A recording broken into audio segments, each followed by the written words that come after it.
नमस्कार दोस्तों। Ocean network में आपका स्वागत है। मैं हूं ओमकार चौधरी और आज जिस मुद्दे पर हम बातचीत करने वाले हैं, हमारे कई मित्रों ने तो ऑलरेडी उस पर डिस्कशन किया है, लेकिन मेरे पास कुछ और भी मुद्दे हैं उससे जुड़े हुए। तो आज उसी पर हम लोग चर्चा करेंगे और मेरे साथ आपके दो जाने पहचाने चेहरे जुड़े हुए हैं, उनको जोड़ ही लेते हैं। उसके बाद चर्चा को आगे बढ़ाते हैं। संजय दीक्षित जो जयपुर से जुड़े हुए हैं। संजय जी नमस्कार। नमस्ते आपको भी। और दूसरे चेहरे आपके जाने पहचाने धीरेन्द्र पुंडीर। धीरेन्द्र जी आपका भी स्वागत। नमस्कार। नमस्कार, आप दोनों को मेरी तरफ से नमस्कार। संजय जी, सबसे पहले तो मैं आपके पास ही आता हूं।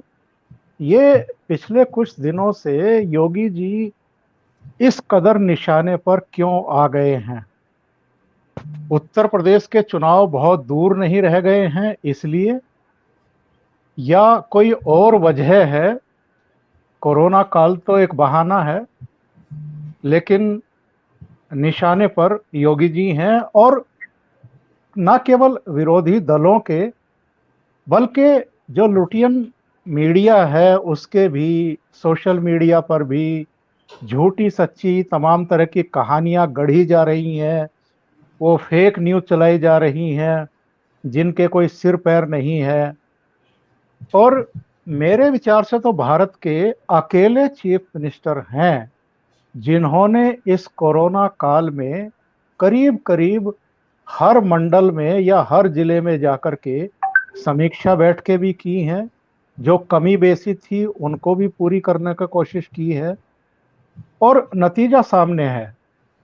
दुनिया का आबादी के लिहाज से पांचवा छठा देश उत्तर प्रदेश, जिसकी आबादी ही 25 करोड़ के आसपास है, उसकी चर्चा तो हो रही है, महाराष्ट्र की चर्चा नहीं हो रही है। उद्धव ठाकरे को निशाने पर नहीं लिया जा रहा है, योगी आदित्यनाथ को निशाने पर लिया जा रहा है।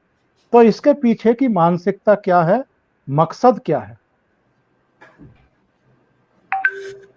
देखिए, एक चीज़ तो स्पष्ट है कि उत्तर प्रदेश के चुनाव अगले वर्ष हैं और सबको पता है कि यदि भाजपा वापस 2022 में चुनाव जीत लेती है तो फिर 2024 का मार्ग भी उसका प्रशस्त लगभग हो जाता है, क्योंकि इस बार वो दिख नहीं रहा कि वापस गठजोड़ हो पाएगा बुआ भतीजे का।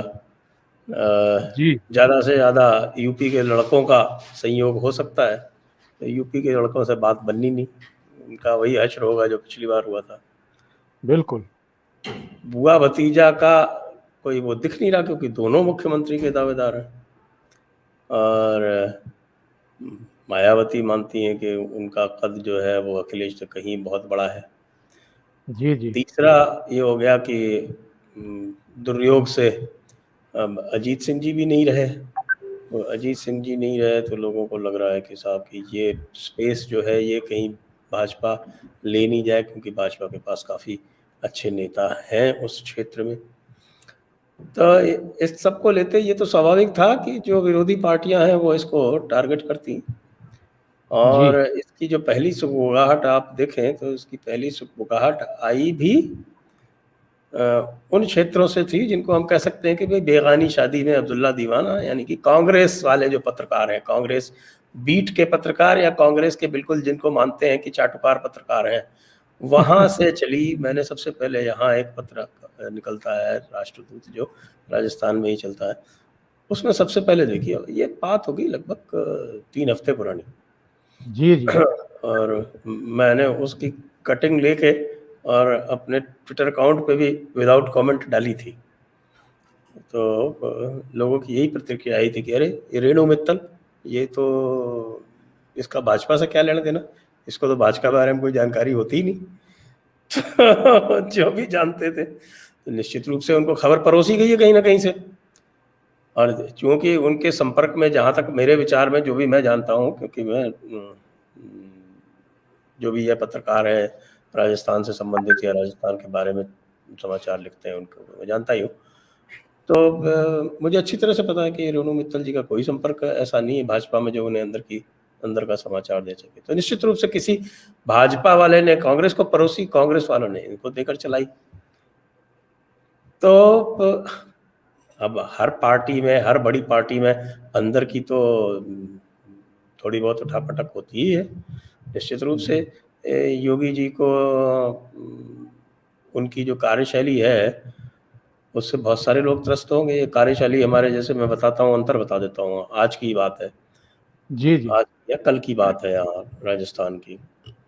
ये राजस्थान में एक तहसीलदार के साथ एक विधायक हैं रामलाल जाट भीलवाड़ा के, उनके कुछ कार्यकर्ताओं ने जाके अभद्रता की, तहसीलदार ने शिकायत की, तहसीलदार के ऊपर एक्शन हो गया।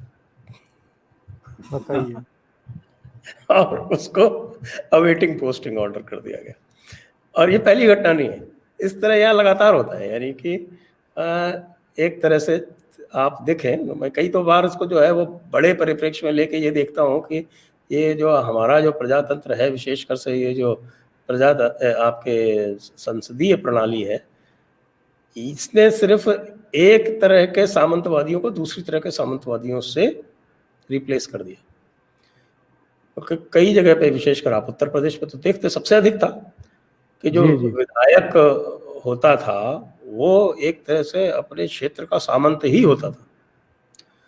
योगी के राज्य में इस प्रथा में काफी परिवर्तन आया है, तो वो अब सामंती की आदत पड़ी हुई है। तो बीजेपी वालों का ये कहना है कि साहब कि जब समाजवादी का राज आता है या मायावती का राज आता है तो उनका विधायक तो अपने क्षेत्र का सामंत होता है, तो योगी जी हमें क्यों नहीं सामंती करने दे रहे।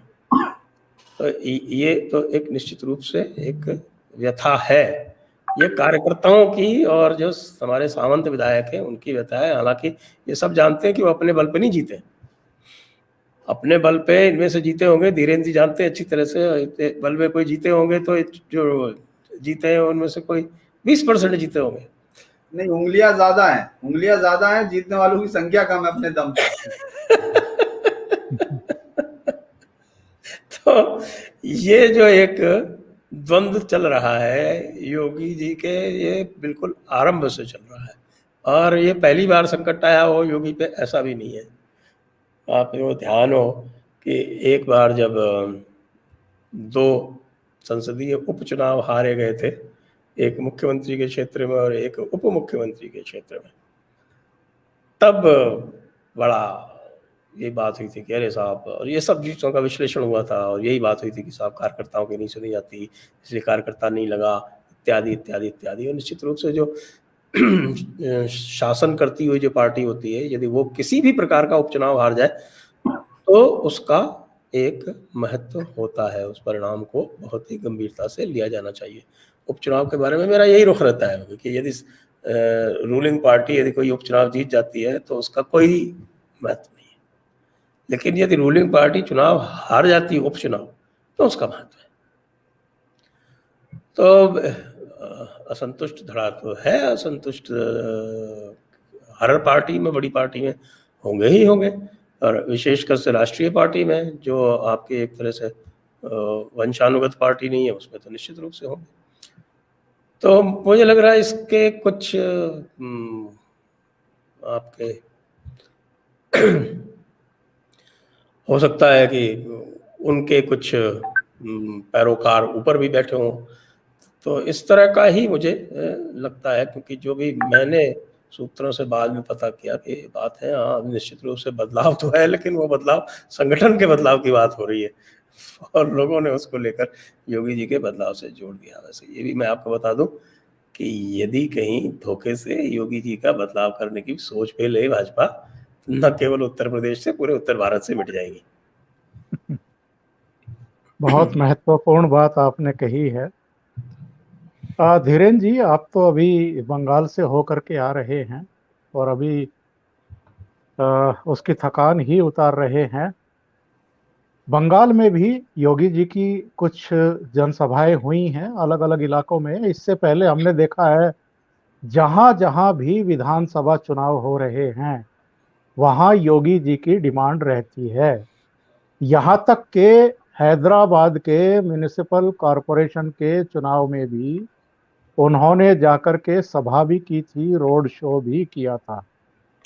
तो ऐसे में ये चर्चा चलाना कि साहब योगी की विदाई की तैयारी हो रही है, जिस तरीके से गवर्नर ने अचानक भोपाल से लखनऊ पहुंची और फिर योगी जी ने उनसे मुलाकात की, उसको लेकर के भी तमाम तरह की चर्चाएं। एक चर्चा बीच में ये भी आई कि साहब मोदी जी, शाह, नड्डा और जो आपके उत्तर प्रदेश के इनके बंसल जी, तो इन सब की कोई मीटिंग हुई है, कोई बड़ी गंभीर चर्चा हुई है परसेप्शन को लेकर के कि छवि कैसे सुधारी जाए, या फिर ये भी आया कि संघ वालों के साथ भी इनकी कोई मीटिंग हुई है, संघ वाले भी बड़े चिंतित हैं उत्तर प्रदेश को लेकर के। मतलब तमाम तरह की बातें छन छन करके आती रही। तो उत्तर प्रदेश में ऐसा छवि का कौन सा संकट है? मैं ये समझना चाहता हूं कि क्या वाकई कोई छवि का संकट है, या उत्तर प्रदेश में कुछ ऐसा हुआ है जो बाकी प्रदेशों में नहीं हुआ है। बल्कि उत्तर प्रदेश में तो अगर पहले वेव की हम बात करें तो बेस्ट मैनेजमेंट हुआ था, कम से कम नुकसान हुआ था आबादी के लिहाज से भी।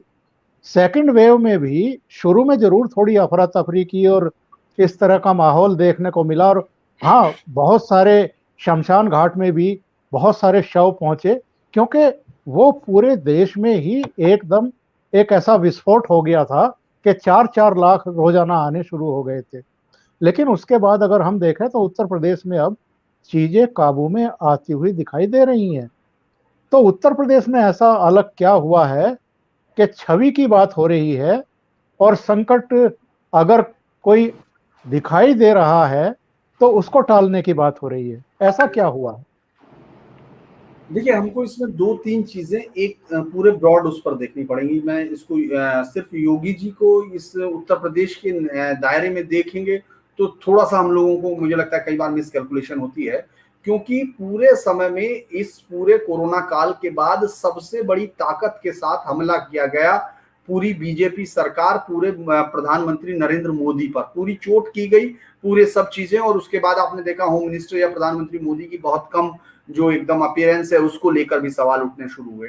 और उन्होंने ये पूरा घेराव किया किसके लिए कि 2024 तक आप एक नेतृत्व को, क्योंकि तब तक सरकार, जैसे मैं एक बहुत बड़े पत्रकार का इतना बड़ा मतलब जो लोग हैं, जो लोग यूट्यूब के सारे या जिनकी पूरी पत्रकारिता ये आप और हम जानते हैं, आम जनता नहीं जानती। और मुझे लगता है कि संजय जी भी इतना करीबी होने के बावजूद ये नहीं जानते होंगे कि ज्यादातर पत्रकारों की उन पत्रकारिता के अंदर क्या छवि है, उन लोगों ने किस तरह पत्रकारिता की है, किस तरह जूते साफ किए हैं, किस तरह जातिवाद बढ़ाया है, किस तरह अपने मूर्ख लोगों को आगे बढ़ाकर पूरी पत्रकारिता को नष्ट किया है। वो तमाम, वो जो पीढ़ी थी, वो जो तमाम लोग थे, वो आज अभिव्यक्ति की आजादी के सबसे बड़े नायक बने।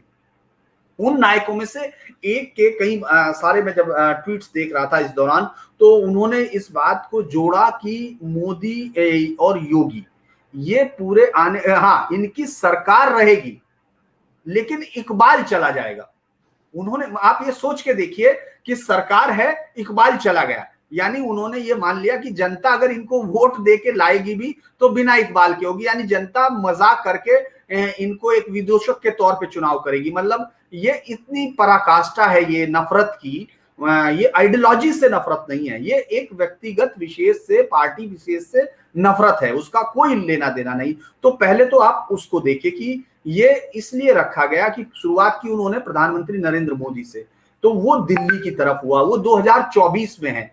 लेकिन 2022 जो अभी है, और पूरे अगर इसको हम सेंट्रल की सत्ता का कोई सेमीफाइनल कहते हैं, या एक ऐसा किला जिसके पास चाबी है, अगर आप ये 60-62 सीटें ये पीछे हटाइए, तो उसने पिछली बार की 72 सीटें हटाइए, तो आपको अचानक जो बीजेपी की जो इतनी ताकत जो दिख रही है वो अचानक नीचे दिखाई देती है, इतनी नीचे कि उसको मिलकर भी पूरा नहीं करते हैं। ऐसे में ये सब एक बहुत सोचा समझा प्रयास है जिसमें अलग चीजों को जोड़ दिया गया। चूंकि हमेशा वो ये देखिए, इतने लंबे हार के बाद अब विपक्ष ये समझ चुका है कि जिस काम की वो बात करता है उस पर वो कहीं टिकते हुए नहीं दिख रहे, क्योंकि जिस हेल्थ इंफ्रास्ट्रक्चर की बात की गई उसमें 1.4% पूरे जीडीपी का 1.4% खर्च होता आ रहा है। वो इन्होंने नहीं किया, वो इससे पहले हुआ। मैंने जब देखा योगी जी का कार्यकाल तो पहली बार मुझे ये खुशी हुई, क्योंकि मैं जब से चूंकि मेरी जो ग्रेजुएशन है वो उससे है, पीसीबी से, फिजिक्स केमिस्ट्री, वो 12th। अब आप ये सोच के देखिए कि उस समय सिर्फ 7 मेडिकल कॉलेज, उत्तर प्रदेश जैसे उसमें 7 मेडिकल कॉलेज सरकार के, सिर्फ 7, उनके सहारे वो आजादी के बाद से लड़ता हुआ आया है। उस पूरी जब योगी आए तो उन्होंने ये एक नया प्लान, और आप देखेंगे ये हर जगह है कि उन्होंने हॉस्पिटल के साथ जोड़ के, डिस्ट्रिक्ट हॉस्पिटल के साथ मेडिकल कॉलेज खोलने की बात की, और जो मेडिकल कॉलेज थे उनको सुपर स्पेशलिटी हॉस्पिटल्स में बदल के उनके साथ और हॉस्पिटल जोड़ने की बात की। तो यानी एक काम करने पे वो टिकते हुए नहीं दिख रहे थे। शुरुआत में याद कीजिए जिस दिन उन्होंने शपथ ली, रोमियो स्क्वाड की घटना हुई, तो उस पर इन्हीं तमाम पत्रकारों के, मैं रेणु मित्तल जी का भी एक उदाहरण दूंगा क्योंकि वो मेरे साथ का उदाहरण है, इसलिए मैं उसको भी जोड़ूंगा कि ये तमाम चीजें रोमियो स्क्वाड से, आप अगर, ये बहुत अच्छी दिलचस्प स्टडी होगी, मैं आपसे भी कहूंगा संजय जी कि अगर आप वो ट्वीट उस दिन से ले, उस दिन से इन रिपोर्टरों का चेहरा आपको बिल्कुल नुमाया हो जाएगा। इनमें कोई मतलब ये कोई प्रिंसिपल बेस्ड विरोध नहीं है, जैसे हमारा विरोध है कि आखिर ऑक्सीजन की कमी कैसे हुई, आपने अपनी चूक कहाँ की। तो ये मेरे सवाल हैं, मैंने उनको वोट दिया, मैं उनसे सवाल कर रहा हूं, लेकिन जिन्होंने वोट नहीं दिया, जिन्होंने नफरत की लगातार, उसके बाद वो ये कह रहे हैं कि हम आपसे ये सवाल पूछ रहे हैं, वो गलत फोटो छाप रहे हैं। क्योंकि योगी को हटाना, मोदी को हटाने के लिए सबसे बड़ी चीज है। योगी को अगर आप उत्तर प्रदेश से हटाते हैं तो आप दिल्ली तक का एक रास्ता तय करते हैं पार्टी के अंदर जो हार्डकोर वोटर है। चूंकि बीजेपी को, मैं अभी भी कह रहा हूं, बीजेपी को इन आयातित नेताओं ने नहीं बनाया, बीजेपी को इन आयातित नेताओं ने सत्ता तक नहीं पहुंचाया। ये भले ही लोगों को लगता हो, लेकिन मैं इस बात से कतई सहमत नहीं होता हूं कि वो लोग आए तो अपने साथ इतने वोट जोड़ के लाए। ये सिर्फ चीजें हम लोगों को साइकोलॉजी में बहुत बेहतर लगती हैं, लेकिन बीजेपी अपने उन कमिटेड कार्यकर्ताओं की एक आवाज रही जिन्होंने सत्ता जाने के बावजूद, आप ये सत्ता देखिए कि कल्याण सिंह जी के जाने के बाद और उसके बाद राजनाथ सिंह जब गए, मुझे याद है, उसके बाद से लगातार वो कार्यकर्ता बीजेपी के साथ जुटा रहा। जो नेता थे वो शिफ्ट कर गए, लेकिन कार्यकर्ता वहां जमा रहा, और उसी कार्यकर्ता ने ये पूरी ताकत दी कि बीजेपी सत्ता में आए। इस कार्यकर्ता को पहली बार एक ऐसी लीडरशिप यूपी में मिली जो वो चाहती थी। मतलब इससे पहले लीडरशिप कल्याण सिंह के बाद की जो बीच के लीडर्स हैं बीजेपी के, मैं उनको ये नहीं मानता, मैं इवन दो मैं राजनाथ सिंह को नहीं मानता कि कार्यकर्ताओं की वो पहली पसंद नहीं हो सकते, क्योंकि बीजेपी का कार्यकर्ता जानता है कि जब वो फील्ड में वोट मांगने जाता है उसको फासिस्ट कहा जाता है, उसको सांप्रदायिक कहा जाता है, उसको तमाम चीजें कही जाती है। वो वोटर गांव में गया, उसने गालियां खाई उस कार्यकर्ता ने, लेकिन उसने एक पार्टी के लिए काम किया। और अचानक ये संयोग हुआ कि जब चुनाव हुआ, उस समय तक चूंकि योगी जी के चेहरे पे चुनाव लड़ा नहीं गया था, ये आपको मालूम है 2017 का, तो उस वक्त वो जब विधायकों ने उनको चुना और एक पूरी ताकत के साथ वो आए और उन्होंने अपने आप को स्टैब्लिश किया। किस पर? उन्होंने कहा कि जो पत्थर फेंकते हैं उनकी संपत्ति, एंटी-सीए नहीं चलेगा, रोमियो स्क्वाड जरूर होगा, एनकाउंटर्स होंगे। मतलब एक पूरा बोल्ड डिसीजन लेने के फैसले के साथ जो एक कोर वोटर है बीजेपी का, वो उनके साथ खड़ा है। और अगर योगी हटते, वैसे इस तरह की कोई बात नहीं, मैं उसके बारे में बताता हूं कि 150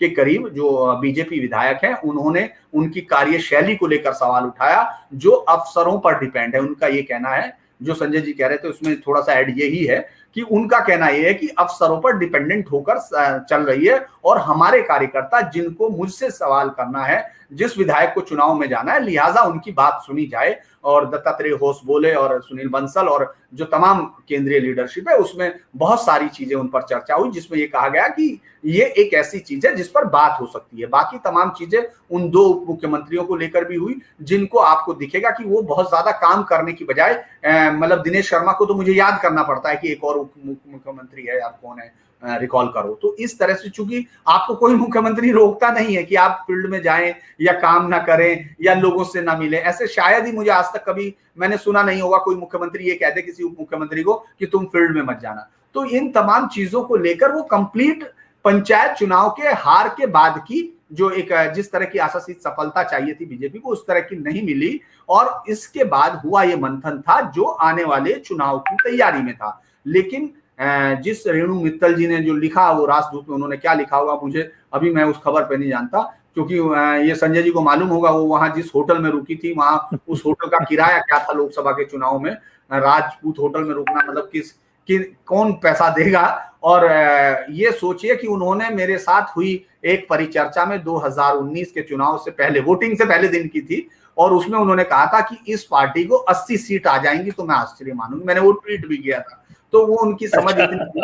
हाँ, वो ट्वीट है मेरा, वो आप ट्वीट देख सकते हैं, क्योंकि हम लोगों ने पिछली बार मेरे चैनल में ये यूनिक एक्सपेरिमेंट हमने किया था कि 2019 के जिस दिन काउंटिंग होनी थी, उससे पहले दिन हमने तमाम रिपोर्टर्स को बाकायदा बैठा के उनसे पूछा था, क्योंकि वो फील्ड में गए थे और सबका कहना था कि बीजेपी सत्ता में आ रही है। लेकिन रेणु मित्तल जी ने वहीं, चूंकि वो पैनल में थी, उन्होंने कहा 80 सीट मिलेंगी तो भी आश्चर्य होगा। तो वो इस तरह की पत्रकारिता उन लोगों की है। आशुतोष को मैं आज देख रहा था, मेरे एडिटर रहे, मतलब मेरे बॉस भी रहे हैं, तो उनका ये कहना था कि वो आज आप ये देखिए कि किस तरह किया जा रहा है। मैं इसलिए बता रहा हूँ, इसलिए थोड़ा समय इसलिए ले रहा हूँ क्योंकि बिल्कुल बिल्कुल मैं इसलिए कह रहा कि इस सारे को हमको बहुत बड़े परिदृश्य में देखना होगा। वो ये कह रहे हैं कि ट्विटर को धमका रही है सरकार और आजादी पे आरोप लगा रही है। और ये शख्स अगर कुछ दिन पहले आप देखेंगे तो अडानी अंबानी एकाधिकार कर लेंगे, वो पूरी सत्ता कब्जा लेंगे और इतने बड़े हो जाएंगे। यानी एकाधिकार के खिलाफ वो आदमी तब बोलता है जब उसको अडानी अंबानी पर बोलना हो, और एकाधिकार के लिए वो तब बोलता है जब उसको ट्विटर के लिए बोलना हो। यानी ट्विटर जो बाकी तमाम कंपनियों का फ्यूचर और कंपिटिटिव बिडिंग इस देश में खत्म कर रहा है, इस लॉ ऑफ लैंड को फॉलो करने से इनकार कर रहा है, उस शख्स को यह लग रहा है कि नहीं, चूंकि मोदी के खिलाफ ये है। ये दरअसल एक पूरा गिरोह है जो ये तय कर रहा है इस देश में कि वो जो कहेंगे जनता को वो मानना पड़ेगा, नहीं तो वो जनता को बदल देंगे। अब वो जनता को बदलने का उनके पास कोई हल नहीं मिल पा रहा है। आप इस तरह के, मैंने आपको कहा कि आप कल परंजय ठाकुर गुहा का एक आर्टिकल उसने रिट्वीट किया, मैंने उसको पढ़ा। वो आर्टिकल कह रहा है, एक इंदुमती या सम कुछ नाम है, मैं एग्जैक्ट भूल रहा हूं, वो संजय जी आपको भी देखना चाहिए कि 1917 में जो पंजाब में हुआ था आंदोलन, ये उस तरह का आंदोलन है। और उस सरकार ने, यानी ब्रिटिश सरकार ने उस समय अपने कदम पीछे हटाकर उस राज्य को उस जो अलगाव और धार्मिक उन्माद के उससे बचा लिया था। यानी वो ये बात तो इस आजादी के बाद की सरकार को और 1917 की ब्रिटिश सरकार को जोड़ रहे हैं। इनकी नफरत का अंदाज इसलिए लगा लीजिए। और योगी इसलिए निशाने पर है क्योंकि योगी उस हार्ड हिंदुत्व, यानी उन मतलब मैं कहूंगा बीजेपी के और उन तमाम लोगों के जो एक तुष्टीकरण की बेशर्म नीति से उभे हुए थे और देश के अलग अलग हिस्सों में उसको देख रहे थे कि देश पर कितना नुकसान उसका हो रहा है, किस तरह हम राज्यों में आतंकी गतिविधियों को उठते हुए देख रहे हैं। केरल में आपको जाने की क्या जरूरत है? कोई ये सवाल पूछ सकता है? वहां तो बीजेपी नहीं है। किसी ने ये पूछा कि सीरिया जाने वाले सबसे ज्यादा लोग केरल से क्यों गए? वो तमाम पढ़े लिखे लोग उस वामपंथी राज्य से क्यों गए? ये सवाल किसी ने नहीं पूछा। बंगाल पे हिंसा में लोग 10,000 लोग कैंपों में रह रहे हैं, रेप की खबर आ रही है, हत्या 32 हो गई। कोई ट्वीट आपको दिखा? उस रात 2 तारीख की रात सारी रात खुशी से नाचने वाले, लोकतंत्र की अभिव्यक्ति की आजादी की बात करने वाले लोग 2 मई के बाद लगा जैसे हाइबरनेशन में चले गए, सांप की तरह अंदर घुसकर सो गए। तो ये योगी इनका निशाना है। इसलिए नहीं कि उनको योगी से दिक्कत है, उनको योगी चूंकि कार्यकर्ताओं की जो हार्ड हिंदुत्व और देश मेरा है इस परिभाषा के साथ खड़े होने वाली बीजेपी के जो कार्यकर्ता हैं, उनकी पहचान योगी है। और योगी उस तोते की तरह है जो 2024 में दिल्ली की गद्दी का फैसला करने वाले लोगों में। तो ये बहुत सारे कारण हैं जिसमें मुझे लगता है कि इसीलिए योगी प्राइम निशाना है इन लोगों। बहुत महत्वपूर्ण तथ्य धीरेन्द्र भाई आपने रखे हैं। जो अभी अंत में जिक्र किया है संजय जी, धीरेन्द्र जी ने, कि कितने लोग पलायन करने के लिए मजबूर हुए हैं, कितने घरों को तोड़ दिया गया, कितने घरों में लूटपाट की गई, दुकानों में लूटपाट की गई, लोगों की हत्या की गई। और इस पर आपका गुस्सा भी मैंने करीब 15 दिन 20 दिन तक देखा है। लगातार आपने इस पर वीडियो बनाए हैं, प्रोग्राम किए हैं कि भाई कम से कम प्राइम मिनिस्टर को, गृह मंत्री को बोलना चाहिए था। तो मैं कुछ आंकड़े रख रहा हूं आपके सामने। महाराष्ट्र में 56,72,180 56,72,180 कल शाम तक संक्रमित हुए हैं। एक्टिव केस अभी भी महाराष्ट्र में 3 लाख हैं, उससे ज़्यादा हैं, और मरने वालों की तादाद 92,225। महाराष्ट्र में अकेले 92,000 लोग मरे हैं। और अगर हम महाराष्ट्र की आबादी 12 करोड़ होगी, 13 करोड़ होगी, शायद 14 करोड़ हो, इससे ज़्यादा नहीं है। उत्तर प्रदेश की अगर बात करें, जिसकी आबादी 25 करोड़ है, जिसमें 97,000 गांव हैं, वहां 56 लाख के मुकाबले अब तक केवल दूसरी वेव के बाद भी 16,83,862 लोग संक्रमित हैं। और उत्तर प्रदेश में अभी तक 19,899 लोगों की मृत्यु हुई है। योगी निशाने पर हैं, और जिस राज्य में 56 लाख लोग अब तक संक्रमित हो गए हैं और 92,000 लोग मारे गए हैं, बंगाल में जिस तरह की हिंसा हुई है, जिस तरीके से लोकतंत्र का मजाक उड़ाया गया है, उस पर कुछ नहीं कहेंगे, महाराष्ट्र पर कुछ नहीं कहेंगे, उत्तर प्रदेश पर कहेंगे। क्या करें ऐसे मीडिया का? ऐसे मीडिया का तो पब्लिक वैसे ही इलाज कर रही है, उनको देखते ही नहीं है कोई, आप भी जानते हैं। इनकी लीडरशिप खत्म हो चुकी है, इनकी फॉलोइंग खत्म हो चुकी है, इनकी क्रेडिबिलिटी खत्म हो चुकी है। और इस सब में एक तथ्य और यदि आप उसमें और जोड़ दें कि योगी ने टेस्टिंग लगातार बढ़ाई है, बाकी सब में कम। रिकॉर्ड टेस्टिंग किया है। कल भी 3,58,000 हुई है। 3,58,000 थे, तो यहाँ तक उनकी टेस्टिंग हो रही है। बाकी सब जो है उनकी टेस्टिंग या तो उसी स्तर पर है या कम हुई है। राजस्थान में कम कर दी गई थी, जब केस बढ़े तो 17% कम कर दी गई थी। हमारे यहाँ तो मामला दूसरे प्रकार से ही चलता है, राजस्थान में। यहाँ तो मैसेज की राजनीति बहुत अच्छी चलती है, पूरी राजनीति मैसेज की राजनीति है।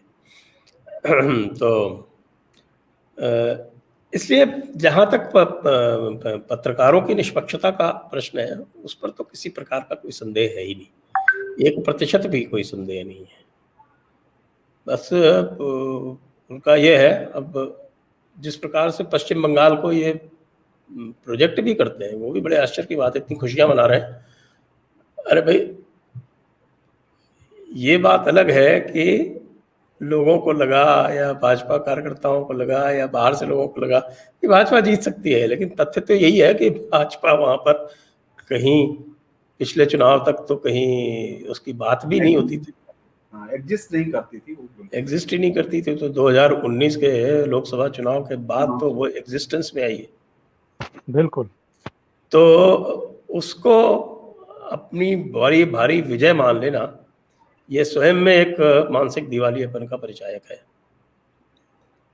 और जहाँ तक योगी की कार्यशैली की बात करें, तो योगी की कार्यशैली जो है वो एक बड़ी ही परिणाम दात्री, या जिसको कहते हैं रिजल्ट ओरिएंटेड, उनकी एक कार्यशैली है।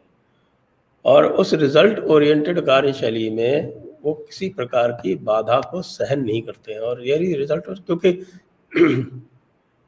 मेरा तो लगातार अनुभव रहा है, जहाँ पर भी आप कोई भी मुख्यमंत्री जो है वो विधायकों को ये छूट दे देता है कि वो प्रशासन में लगातार अपना हस्तक्षेप करें, और प्रशासन ठप हो जाता है, क्योंकि विधायकों की अपनी मजबूरी होती है, उनको तो मेरा तुम्हारा करना ही पड़ता है। प्रशासन जो है वो मेरा तुम्हारा यदि करेगा तो बदनाम होगा, और उसकी जो क्रियाशीलता है, उसकी क्या क्षमता है, उसकी कार्य क्षमता है, वो सब प्रभावित होगी। तो मैं तो अपना आपको उदाहरण बताता हूँ, ये तो जब से हमारे अशोक गहलोत जी के तो कार्यक्रम ही अलग है, वो तो सामंत बना देते हैं विधायकों को, वहाँ यहाँ तो विधायक सामंत बन जाते हैं, फिर इसीलिए वो हर बार हारते हैं। आप ही देखिए, अशोक गहलोत जी जो हैं वो आज तक अपने चेहरे पर या स्वयं शासन करते हुए जीत के ना आ पाए हैं, ना आ पाएंगे, ये मैं आज ही कह रहा हूँ। तो उसका मुख्य कारण ये है कि उनके शासनकाल में ऊपर बैठ के तो संदेश की राजनीति होती है। कार्य और कार्य का परिणाम और कार्य का परिमाण ये सिर्फ कागजों में रहता है, बाकी संदेश की राजनीति मुख्य रहती है। और धरातल पर विधायक जो है वो सामंतों की तरह व्यवहार करता है, और उसके बाद वहाँ जो जिलाधिकारी होता है या जिले का जो एसपी होता है वो बैलेंसिंग ही करता रहता है कि भाई अगर 6 विधायक हैं तो 3 मेरे साथ हों, 3 विरोध में हो तो चल जाएगा काम। वो यही बैलेंसिंग करता रहता है। ऐसे में आप सोच सकते हैं कि काम किस तरह से होगा, क्या होगा। और फिर कहीं मान लीजिए ऊपर कुछ वो कार्य करते हैं तो ऊपर से तुरंत निर्देश आ जाते हैं, ऐसे करो वैसे करो। अब ये अलग बात है कि मैं तो कलेक्टर था उस समय, भैरव सिंह शेखावत जी हुआ करते थे, तो उनकी एक अलग ही कार्यशैली थी। आप ये देखिए अच्छा प्रशासक कैसा होता है। जी जी। वो अपने विधायक से फीडबैक नहीं लेते थे कलेक्टर का, वो विपक्ष के विधायक से फीडबैक लेते थे कलेक्टर। और उनका क्राइटेरिया ये था कि यदि विपक्ष का विधायक कलेक्टर की तारीफ कर दे तो कलेक्टर सही काम कर। तो मुझे अभी तक याद है जो उस समय उनकी सरकार थी, वो उसमें 3 ऐसे विधायक थे निर्दलीय जिनके सहारे उनकी सरकार चलती थी, और उन 3 निर्दलीय विधायकों में से एक विधायक मेरे ज़िले में थे, और उनकी अजीब अजीब तरह की मांगें रहती थी। तो वो अजीब अजीब की मांगें जो है वो मैं मानता नहीं था, क्योंकि वो पूरी तरह से नियम विरुद्ध थी। उनका तो ये स्टाइल रहता था कि वो पटवारियों की सूची लेके आ गए, उनके पूरे क्षेत्र में 56 पटवारी थे, 56 की लिस्ट बना लें, और लिस्ट ला के मेरे सामने रख दी कि ये स्थानांतरण करने। मैंने उसको देखा, मैंने लिस्ट को, जो भी उस समय के नियम थे, राजस्व मंत्री भी निर्दलीय थे, वो भी वहीं बाड़मेर का मैं कलेक्टर था, वो भी वहीं थे, और जो नेता प्रतिपक्ष थे परशुराम मदेड़ा वो भी मेरे जिले में थे। आप देखिए वो कितनी कठिन परिस्थिति थी। मैंने उनको, अब तो स्वर्गीय हैं भगवान दास जी को, मैंने तो पूरी लिस्ट पढ़ी, अच्छे से पढ़ी। फिर मैंने उनको वो लिस्ट वापस दे दी। मैं कहा आप बड़ी अच्छी लिस्ट बनाई और बहुत ही अच्छी लिस्ट है, बस आप एक काम और कर लो, इस पर दस्तखत भी आप स्वयं ही कर लो।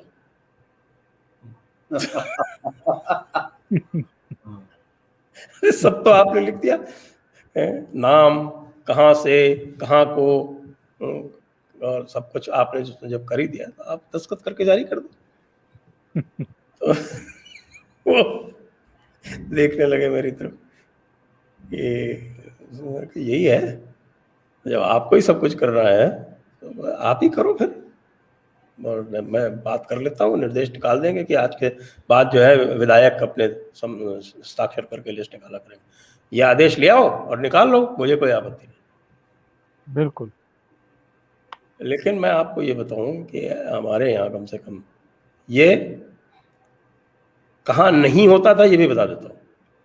नरेंद्र मोदी के आने के बाद गुजरात में ये स्थानांतरण वाला कार्यक्रम पूरी तरह से रुक गया।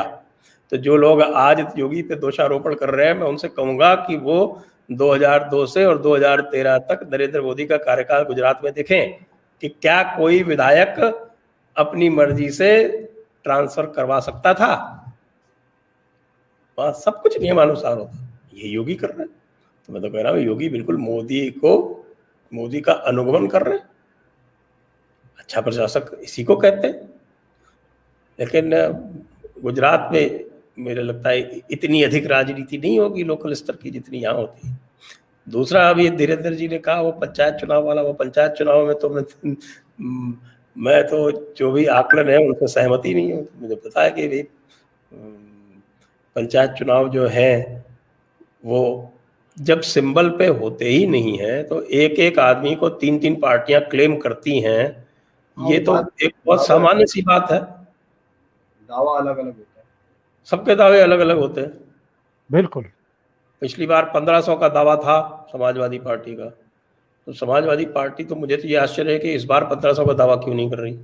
हाँ, वो 760 क्यों कर रही है ये सब? वो क्यों अब दावा कम कर रहे हैं अपना? और इसमें थोड़ा बहुत कंफ्यूजन इसलिए भी आ गया कि भाजपा ने एक हिम्मत का काम किया था पहले कि उन्होंने एक लिस्ट जारी कर दी थी कि ये लोग हमारे हैं, हालांकि सिंबल नहीं दे रहे हैं उनको। बाद में प्रेशर पड़ा, उसको विड्रॉ कर लिया गया। प्रेशर कहाँ से पड़ा? ऊपर से पड़ा।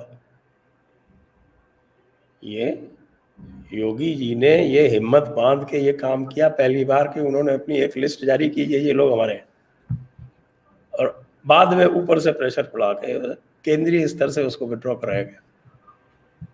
सही कह रहा हूँ धीरेन जी? हाँ बिल्कुल, उस समय यही हुआ, बहुत अंदर तक लड़ाई शुरू हुई और फिर ऊपर से कहा गया कि भाई इस तरह से जो परंपरा है उसके हिसाब से चलना चाहिए, और ये सब परंपरा के हिसाब से चलना चाहिए चुनावों से पहले ये सब। तो इसलिए पंचायत के चुनाव में तो मैं कहता हूँ सबसे अधिक तो निर्दलीय जीते हैं। तो इसका क्या अर्थ है? पंचायत चुनाव का सबसे अधिक संख्या में जिला परिषदों के मेंबर्स के यदि चुनाव के लिया जाए तो सबसे अधिक संख्या में निर्दलीय जीते हैं। तो हम क्या माने? क्या इसका किसी भी प्रकार का रिफ्लेक्शन विधानसभा चुनाव में हो सकता है? धीरेन जी भी मानेंगे, आप भी मानेंगे कि अगले चुनाव में एक भी निर्दलीय शायद ही जीत के आ पावे। इसलिए पंचायत चुनाव को इस तरह देखा, मैं तो ये कहूंगा उल्टा कि पंचायत चुनाव में जिला स्तर पर पूरी तरह से प्रभुत्व चलता रहा है हमेशा। समाजवादी पार्टी का पिछली बार भी था, 1500 वो जीत के आए थे इसी प्रकार चुनाव से साल भर पहले, विधानसभा चुनाव से। फिर क्या हाल हुआ उनका बाद में? इसलिए पंचायत चुनाव उत्तर प्रदेश के जो है उसमें मैं बिल्कुल किसी भी प्रकार की इबारत पढ़ने का प्रयास कभी नहीं करता हूँ, क्योंकि है ही इसी तरह के, वो होते ही हैं, फिर वैसे भी लोकल लेवल के होते हैं। वो इतना लोकल लेवल होता है क्योंकि वो चुनाव एक ही पार्टी के 3-3 लोग खड़े होते हैं एक के सामने। काउंटिंग बहुत थोड़ी होती है, मतदान बहुत कम लोगों का होता है। वहां कोई जरा सा अच्छा काम करता है तो वो इतने मतदाताओं को प्रभावित कर सकता है, बहुत ही छोटा एरिया होता है, बहुत सारी चीजें होती हैं उसमें काउंट की जाती है। लेकिन ये है कि सबका यहाँ लोगों ने जिस तरह से अखबार में, मीडिया में जो प्रेशर क्रिएट हुआ, वो सब ये जो है प्रेशर कौन क्रिएट कर रहा है? ये वही जिसको कहते हैं कि नाम तो लेते हैं गोदी मीडिया का, खुद गोद में बैठे हुए हैं जो वो करते हैं। आज से नहीं गोद में बैठे हो, पता नहीं कब से बैठे हो। ये गोद से उतार दिए गए इसलिए इनको दिक्कत है। इनको गोद से उठा के, क्योंकि जो आदमी गोद में बैठा था उसको बाहर बैठा दिया गया, तो अब उसमें गोद में बैठ के वजन से वो अपना भगा रहा है, तो इसीलिए दिक्कत है। और धीरेन जी आप तो बहुत लंबे समय से इस मुख्य धारा के मीडिया से जुड़े हुए हैं, अलग अलग चैनलों में रहे हैं। कुछ दिन पहले तक हम देखते हैं कि प्रयागराज में गंगा के किनारे के वीडियो भी दिखाए जा रहे थे, तमाम चीज़ें दिखाई जा रही थी, और गांव में घर घर मौतें हो रही हैं, बुखार हो रहा है। मतलब ऐसा एक सीन क्रिएट किया जा रहा था उत्तर प्रदेश के बारे में कि जैसे सबसे ज़्यादा तबाही अगर कहीं हो रही है तो वो उत्तर प्रदेश है, और सबसे ज़्यादा नेग्लिजेंसी भी अगर कहीं हो रही है तो उत्तर प्रदेश है। सबसे नाकारा मुख्यमंत्री कोई है तो फिर योगी आदित्यनाथ है।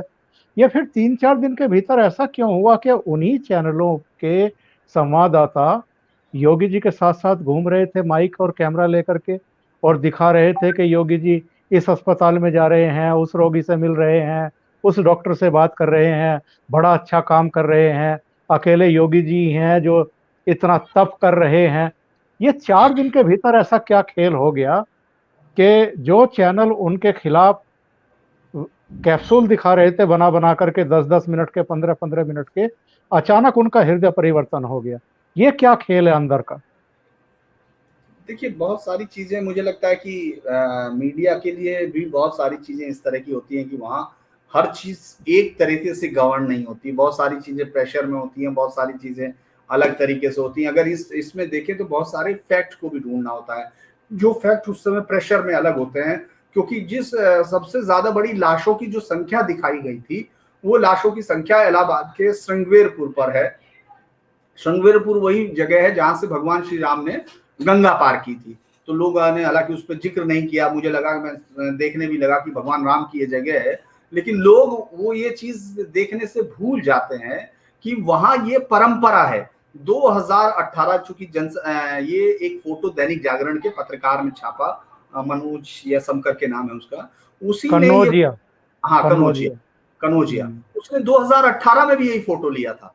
इतनी बड़ी भीड़ के साथ उसने ये फोटो लिया था। इस बार संख्या ज्यादा बढ़ी है, इस बात से कोई इनकार नहीं कर सकता, क्योंकि जो संख्या है 19,000, वो तो 19,000 तो सरकार बोल ही रही है ना। बाकी तमाम चीजें वहां से जो चूंकि ये कोई नया है नहीं, ये कोई अल्पीकरण करने का प्रयास मुख्यमंत्री खुद कहता होगा, मुझे शक होता है, लेकिन अफसर भी अपनी तरफ से बहुत बार ये किया जाता है कि क्योंकि जो डेथ हुई है उसको मान लीजिए कि उसको कार्डियक अरेस्ट हुआ, तो वो उसको उसमें नहीं जोड़ेंगे, उसको कोरोना में नहीं जोड़ेंगे, लेकिन वो कोरोना का आफ्टर शॉक भी, आफ्टर वो भी है। इस तरह के बहुत सारे कारणों, क्योंकि आप जाकर देखेंगे कानपुर है या इलाहाबाद है या तमाम जगह आप देखेंगे कि इस समय जो मृत्यु प्रमाण पत्र है उनको लेने के लिए बहुत बड़ी भीड़ भी है। ऐसा नहीं है कि नहीं हुआ, लेकिन मैं फिर वही कह रहा कि दो अंतर कर पाने में जो आजकल पत्रकारिता या पत्रकार जो सबसे बड़ी कमी, जिससे कि लोगों का यकीन उधर थोड़ा कम होता हुआ दिखता है या इतनी आलोचना होती है, क्योंकि आप वो लाइन ड्रॉ करने में चूक रहे हैं। जो लाइन एक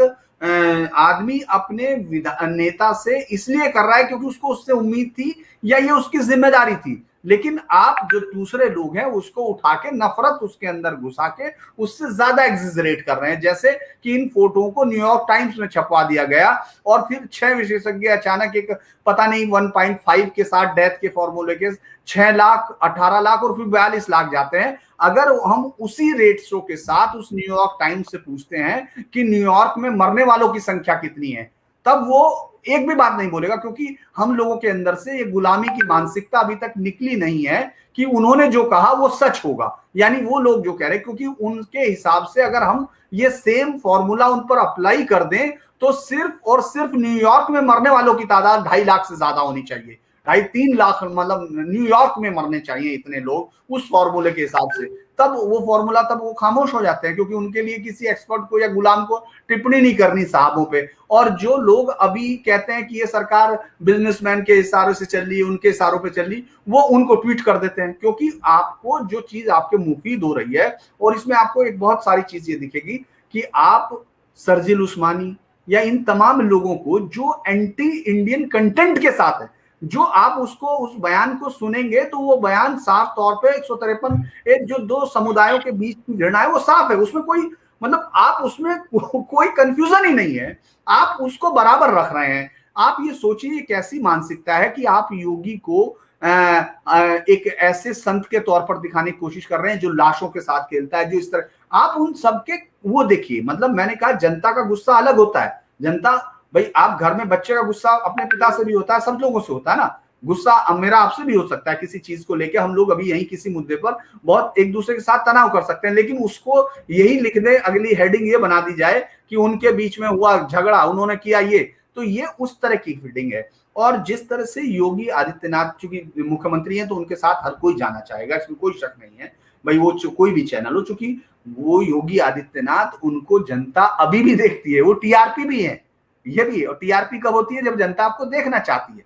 जनता कब देखना चाहती है? जब आपको लाइक करती है, क्योंकि कोई ये तो कहता नहीं कि आप राहुल गांधी बार बार दिखाइए या उसको बार बार दिखाइए, क्यों आप लाइक काटते हैं उनका। ये सब चीजें इसीलिए इससे जुड़ती हैं कि ये सब रियल फैक्ट है। और इस समय कुछ गांव में जरूर, अच्छा एक और चीज है, गंगा तो पूरे रास्ते बहती है, गंगा तो वहां से उतरती है हरिद्वार से और हमारे पास से मुजफ्फरनगर सोलानी से होती हुई पूरा बिजनौर, वो आपको मालूम है पूरा गंगा का ट्रैक कैसे है पर गंगा। तो ये और किसी शहर में क्यों नहीं हुआ? और शहर में क्या शमशान बहुत बेहतर चल रहे हैं, या वो शमशानों में वहां इलेक्ट्रिक लगे हुए कि आते ही अपना रख रहे हैं और वो जा रहे हैं? क्योंकि वहां ये परंपरा है, वहां बहुत सारे अलग अलग जगह पर, क्योंकि 2015 में मेरे चैनल ने, मैं न्यूज नेशन में हूं, वहां बाकायदा हम लोगों ने 150, 200, 300 शॉट दिखाए, बल्कि उसकी क्लिपिंग भी बहुत सारे लोगों ने इस बार इस्तेमाल की।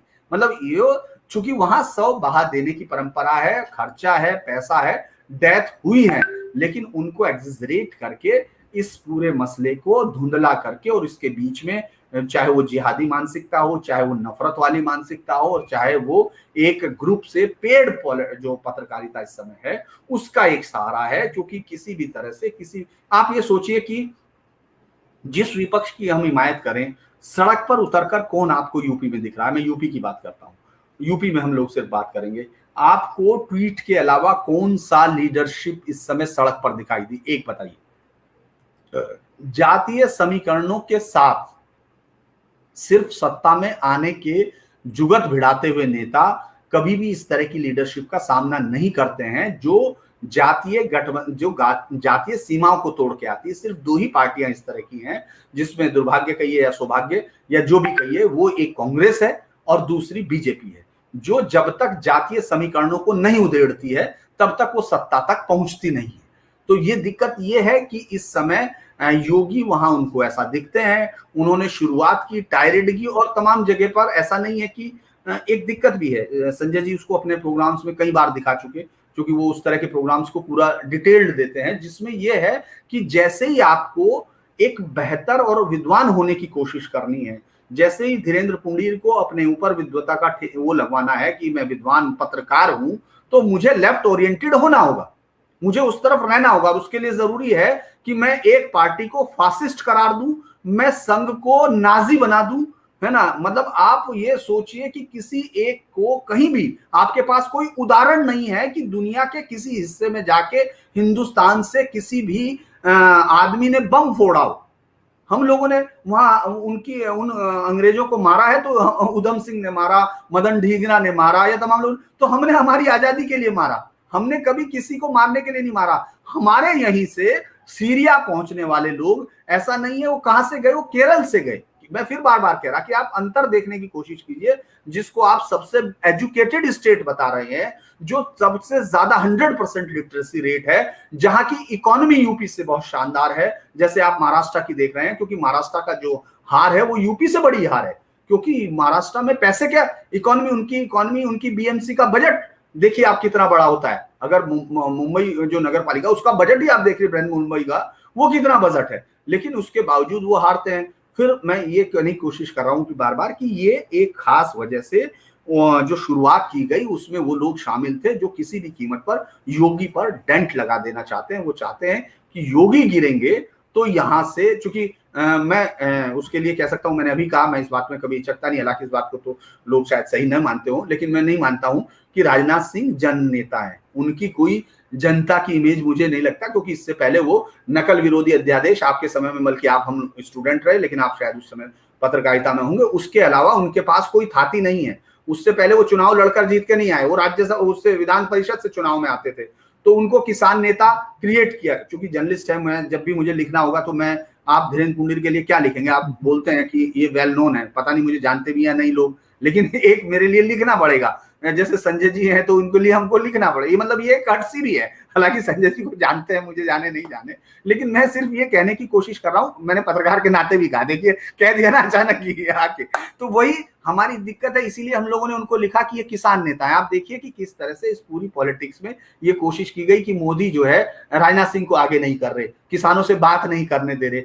ये एक पॉलिटिक्स है जो जर्नलिज्म के, पत्रकारों के एक समूह है, वो लगातार इसको खेलता है, वो लगातार इसके साथ करता है। इसीलिए जो शुरुआत की गई, जो निशाना बनाया गया, वो जनता के हित के लिए नहीं। और अगर आप जर्नलिस्ट हैं और मैं भी ये काम करता हूं, तो मैं ये जान लेता हूं कि ये ट्वीट करने वाला इस ट्वीट से दुखी नहीं है। जब वो लाशों की शक्ल दिखा रहा है तो वो दुखी नहीं हो रहा है, वो खुश हो रहा है, वो गिद्ध की तरह है, वो चाहता है और लाशें दिखे, उसको ये गंगा के सामने और दिखाई दे जाए, ताकि वो कह सके देखो मोदी। जैसे आपने देखा होगा कि जैसे ही चाइना की तरफ से कोई इनकर्जन या उसकी खबर आती है तो सबसे पहले ट्वीट उनका आता है। मतलब इतनी देर में मुझे लगता है कि वहां का प्रेसिडेंट भी नहीं कर पाता होगा चाइना का, जितनी तेजी से वो ट्वीट करता है कि देखिए कहां गया 56 इंच। मतलब जिस बात के लिए मुझे अफसोस होना चाहिए उस ट्वीट पे, जिसमें वो तमाम चीजें आपको दिखाई देती है। ये पूरी लॉबी है, और मैं ये नहीं कह रहा हूं कि वोट उनको दें, सपोर्ट कर, ये मेरा काम नहीं है। मेरा काम जर्नलिज्म है, जिसको जनता चुनेगी मैं उसके साथ रहूंगा कि भाई हाँ ठीक है, लेकिन ये क्लैरिटी होनी चाहिए कि जो लोग कर रहे हैं उनका एजेंडा क्या है। तो ये साफ तौर पर एजेंडा था जो किसी भी कीमत पर इसका फायदा, क्योंकि आप ये देख लीजिए एंटी सीए प्रोटेस्ट में सबसे ज्यादा तारीफ के काबिल किसको माना गया? योगी को। इससे पहले मतलब सिर्फ इस पूरे कोरोना के इस एपिसोड से पहले आप ये देखिए, मैं इसलिए कह रहा हूं क्योंकि मेरे साथ तमाम पार्टियों के लोग जब बात करते हैं, मैं उनके साथ सबको मालूम है कि मैं राय देते हुए कभी चकता नहीं हूं। मुझसे ये कहा गया कि हम 2022 के चुनाव को हम देख ही नहीं रहे हैं। मतलब वो ये मान रहे थे 6 महीने पहले तक कि वो 2022 के चुनाव की तैयारी कर ही नहीं रहे हैं, वो तो 2027 में लड़ेंगे।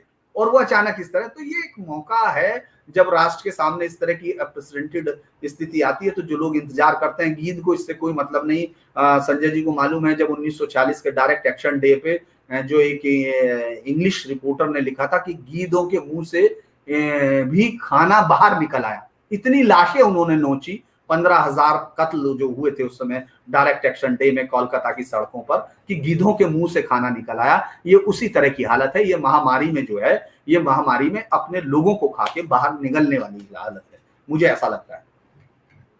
संजय जी, धीरेन्द्र जी, आपने अभी न्यूयॉर्क टाइम्स का जिक्र किया था, मुझे याद आ रहा है संजय दीक्षित ने एक ट्वीट किया था और उसमें कुछ आंकड़े दिए थे कि अमेरिका की आबादी कितनी है, हमारी आबादी कितनी है, वहां पर कितने संक्रमित हुए हैं, हमारे यहाँ कितने संक्रमित हुए हैं, उनकी मृत्यु कितने लोगों की हुई है, हमारे यहाँ कितनी हुई है, उनकी औसत आय कितनी है, हमारे यहाँ कितनी है।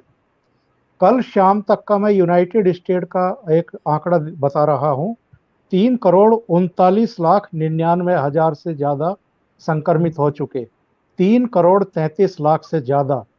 और भारत की जिसकी आबादी 139 करोड़ है और जिस अमेरिका की आबादी केवल 33 करोड़ है, वहाँ 3,39,99,000 यानी करीब करीब 40 लाख। और इंडिया के अब तक संक्रमित 2,75,000 अमेरिका में, हाँ 2 करोड़। और अमेरिका में मरने वालों की संख्या 60,07,000 से ज्यादा, 60,07,000 से ज्यादा। और भारत में मरने वालों की तादाद 31 लाख और आपके 8,000 के आसपास। गलत हो रहा है, कुछ गलत हो रहा है। उनकी 6 लाख है, हमारे 3 लाख है। हाँ, उनके यहाँ 6 लाख, हमारे यहाँ 3,18,000। यस, सही, आपने करेक्ट किया। तो मेरा कहना यह है कि 139 करोड़ की आबादी में 3,18,000, 33 करोड़ की आबादी में 6 लाख से ज्यादा। तो इससे पता चलता है कि अमेरिका के जो मीडिया पर्सन हैं या वहाँ के जो मीडिया हाउसेस हैं, वो किस तरीके से मोटिवेटेड होकर के भारत को बदनाम करने की कोशिश कर रहे हैं। लेकिन आखिर में मैं एक सवाल आपसे पूछूंगा संजय जी, टाइम भी हो रहा है। हम जानते हैं उत्तर प्रदेश से 80 लोकसभा की सीटें आती हैं, 2014 में भी 2019 में भी निर्णायक ताकत उत्तर प्रदेश ने दी थी प्रधानमंत्री नरेंद्र मोदी को। लेकिन जो हम प्रयोग देख रहे हैं अभी, जैसे पश्चिम बंगाल में एक प्रयोग देखा है हमने कि वामपंथियों ने और कांग्रेस ने एक तरीके से अपने आप को होम कर दिया बीजेपी को रोकने के लिए। हालांकि बीजेपी की ताकत तो बहुत बड़ी है, 3 सीटों से 77 पर पहुंच गई। क्या इस तरह का प्रयोग 2022 में और 24 में उत्तर प्रदेश में देखने को मिल सकता है? हालांकि मैं जानता हूं आप भी यही कहेंगे कि भाई कांग्रेस की तो हैसियत ही क्या है उत्तर प्रदेश में, या समाजवादी पार्टी या बहुजन समाज पार्टी की औकात क्या रह गई है। लेकिन क्या इस तरह की कुछ एक स्ट्रेटेजी ये लोग लेकर के आ सकते हैं 2022 या 24 में? देखिए, जो 2019 का जो चुनाव हुआ था, वैसे तो विधानसभा के लिए लोकसभा को आधार मानना उचित नहीं है। हम दोनों की बात कर लेते हैं। तो पहले तो ये देखें, 2019 में बसपा और सपा का गठबंधन हुआ था, जो कि एक अचूक रामबाण माना जाता है कि उसके होने के बाद किसी के लिए फिर कोई स्थान बचता नहीं है। लेकिन भाजपा ने अपना मत प्रतिशत 49% तक बढ़ा लिया, 49% से ऊपर। तो यदि किसी का मत प्रतिशत 49 से ऊपर चला जाता है तो फिर बाकियों के लिए क्या स्थान बचता है, आप सोच ही सकते हैं कि उनको तो फिर पिटना ही पिटना है। और वही हुआ कि अब उनके मिलने के बाद भी वो यदि 62 सीटें और उनके सहयोगी 2 सीटें, कुल 64 सीटें एनडीए यदि लेके आ जाता है उसके बाद, तो आप सोच सकते हैं कि आधार जो है वो कितना मजबूत है। और यदि आप इसको वापस ले जाएं 2017 के चुनाव में भी, और उसमें जो मत प्रतिशत था तो भाजपा का और इनके सहयोगियों का मत प्रतिशत जो था मिला के वो 40 से कुछ ऊपर था, और 2014 में वो 43.5 है, इस तरह से था। तो ये जो 40% से ऊपर जो इनका मत प्रतिशत बनता है उसका तोड़ ये कैसे निकालेंगे? क्योंकि विधानसभा में तो मायावती, अखिलेश, मैंने जो शुरू में कहा था बुआ भतीजे का संगम हो नहीं सकता। यदि वो संगम नहीं हो सकता तो फिर और कोई अन्य परिणाम आने की अपेक्षा भी नहीं करनी चाहिए, खासतौर से जब समाजवादी गुंडे जो हैं वो अभी से घोषणा करते घूम रहे हों कि यादव जो हैं वो ठाकुरों, बनियों और ब्राह्मणों को ठोकेंगे जीतने के बाद। क्यों धीरेन्द्र जी, सुन रहे हैं ना आप ये सब? हाँ, मैं सुन रहा हूँ। वो तो दरअसल एक नारा उस समय था, दूसरा वो मैं वैसे ही बता देता हूँ। काशीनाथ सिंह ने लिखा था अपनी किताब में कि ठाकुर बुद्धि यादव बल, जंडू हो गया जनता दल। तो उसी तरह का कोई नारा बन गया होगा जो अभी हम लोगों ने सुना नहीं, अभी आया है वो एक, वो संजय यादव है उनका, उसने अभी खूब चला अभी ट्विटर के ऊपर, और ऐसा नहीं कोई पुराना था, अभी भी। तो मुझे लगता है कि अखिलेश यादव का जिस तरह का कार्य करने का जो तौर तरीका है वो तो घर पे ही बैठ के कार्य करते हैं।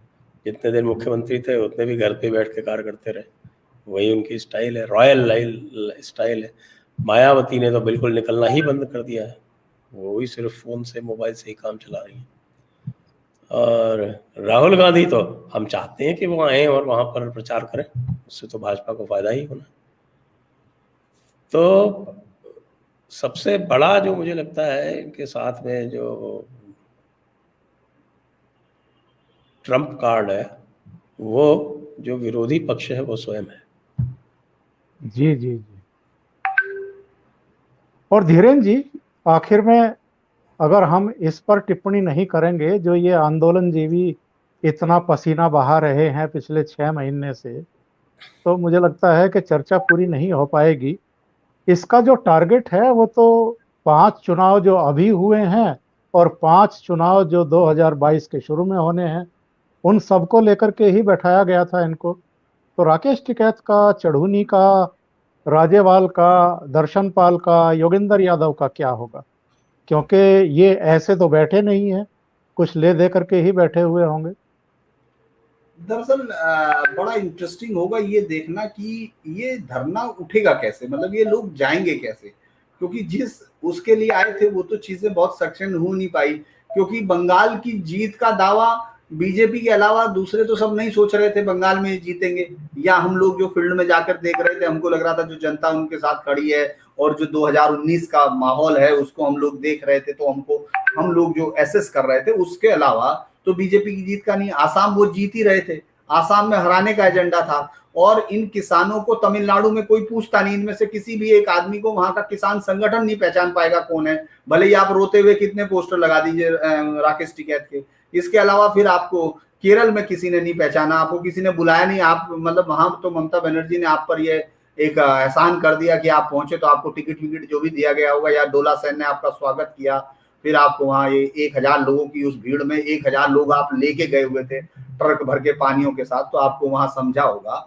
लेकिन यूपी में आज कल चढ़ूनी ने इस बात पे सख्त ऐतराज जताया है कि यहाँ तो ये हरियाणा में घेर रहे हैं, पंजाब में कर रहे हैं, लेकिन यूपी में टिकैत क्या कर रहे हैं। तो टिकैत के एक जो पहचान है वो धीरे धीरे उनके सामने भी खुल रही है, क्योंकि पैसा या जो भी खेल हो रहा है जिसकी वजह से यहाँ बैठा जा रहा है, लेकिन वो आ तो नहीं रहा। अब वो वापस अपने टोल पर चले गए, जो टोल उनका पुराना काम है उस पे वो वापस चले गए, क्योंकि टोल पे फिर टोल वाले बेचारे कुछ ना कुछ तो उनको समझ जाएंगे कि इनको देना है या समझदारी करनी है, लेन देन का धंधा तो चला है ना, तो लिहाजा वो यहाँ से उठ के कैसे जाएंगे मैं समझ नहीं पा रहा हूँ। हालांकि वो बार बार आप देखेंगे कह रहे हैं कि साहब लंबा चलेगा धरना, तो क्या हुआ हम 2024 तक रहेंगे, लेकिन वो कितने लोग यहाँ रहेंगे, क्योंकि यहाँ से वो जाके जिस तरह से गांव में जाते हैं तो गांव में उनके साथ कितने लोग आते हैं। आप भी जानते हैं इस धरने पर 500 लोग परसों जुटे थे। मैंने पूछा कितनी भीड़ थी, उसने कहा कि नहीं सर आज तो बहुत बड़ी भीड़ थी। तो मैंने कहा भाई कितनी भीड़ थी जो, तो उसने कहा कि सर 500 लोग थे। तो हमने कहा यार ये बहुत बड़ी भीड़ थी जो तुम गिना रहे हो। तो ये लोग गाजीपुर पे अगर इतने लोग हैं, ये लोग ना, इनका कोई चुनाव पे फर्क पड़ना है, बहुत जल्दी इस बात का तय हो जाना है कि जितनी ताकत से इन लोगों ने दर्शन पाल, चढ़ूनी और ये योगेंद्र यादव ने इसको यहाँ खड़ा किया हुआ यूपी में, उसका कोई मतलब नहीं होता। ये जरूर है कि जो वहाँ सिंघू बॉर्डर पर और टीकरी बॉर्डर पर है, उन किसानों की राजनीति का वहाँ पंजाब में बहुत अंतर पड़ता है या नहीं, ये भी मुझे बहुत इसलिए शक है क्योंकि ये तमाम लोग लेफ्ट लीनिंग के लोग हैं। जो जितने संगठन के जो ये हेड हैं, इनका रिलेशनशिप या वो लेफ्ट ओरिएंटेड है, और वहां पंजाब की राजनीति में अब लेफ्ट का कुछ बचा हुआ नहीं है। तो लिहाजा वहां कांग्रेस के अंदर की जो रणनीति है, राजनीति जिसमें सिद्धू अलग खड़े हुए दिख रहे हैं, प्रगट सिंह और वो पूरा ग्रुप अलग है भाजपा का, और अमरिंदर अलग है, वहां राहुल गांधी कहीं नहीं है। और उसके अलावा मणिपुर में इनको कौन पहचानेगा मुझे पता नहीं है, खुद भी पता नहीं मणिपुर जा पाएंगे कि नहीं, रास्ता भूल जाएंगे वहां तक जाने का। इन लोगों को जो है वहां तक जाना मुश्किल होगा। तो लिहाजा कुल मिला के ले दे के यूपी पर इनका प्रेशर था, और यूपी में ये चढ़ूनी मान चुका है कि राकेश टिकैत कुछ कर नहीं रहे हैं, और ये अच्छे से जानते हैं कि वो कुछ कर भी नहीं सकते। तो लिहाजा मुझे लगता है कि ये पूरा आंदोलन एक यूजलेस आंदोलन है। ये इस जो 5 राज्यों के चुनाव जिसमें उन्होंने कहा उन्होंने हरा दिया, उसमें अगर आप किसी से बिना किसी उससे पूछ लेंगे कि तुम्हारा क्या रोल रहा, तो शायद वो खुद ही नहीं बता पाएगा कि उसका इन 5 राज्यों के चुनाव में जो गए हैं वो क्या रोल रहा और इसमें क्या रोल रहेगा। हाँ, अखबारों के लिए या उस मीडिया के लिए जरूर लिखने के लिए बहुत दिन आएगा जिसमें वो ये कहेगा कि हम राकेश टिकैत का बयान जरूर छपता रहेगा जिसमें कहेगा कि हम 150 सीटों पर जवाब दे देंगे, हमारे वोट 150 सीटों पर वो कर देंगे। ये अलग बात है कि वो कहीं भी, मैंने बताया था आपको कि 9,000 वोट उसको विधानसभा में तब मिले जब 1,20,000 वोट पड़े थे, और जब 12 लाख वोट पड़े 7 साल बाद लोकसभा में तो 9,500 मिले, यानी 500 वोट की बढ़ोतरी की थी। तो मतलब जमाने जब पहले उसको 7% मिले थे और फिर उसके बाद उसको 1% भी नहीं मिले। तो इतनी उसकी जन नेता है, मैं उसको इससे ज्यादा कोई वेटेज नहीं देता हूँ।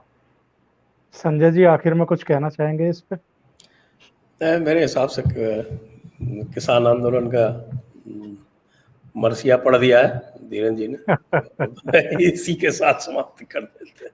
बहुत बहुत धन्यवाद, आप दोनों जुड़े और इतना कीमती समय आप लोगों ने दिया। बहुत बहुत धन्यवाद। Thank you so much. नमस्कार। धन्यवाद।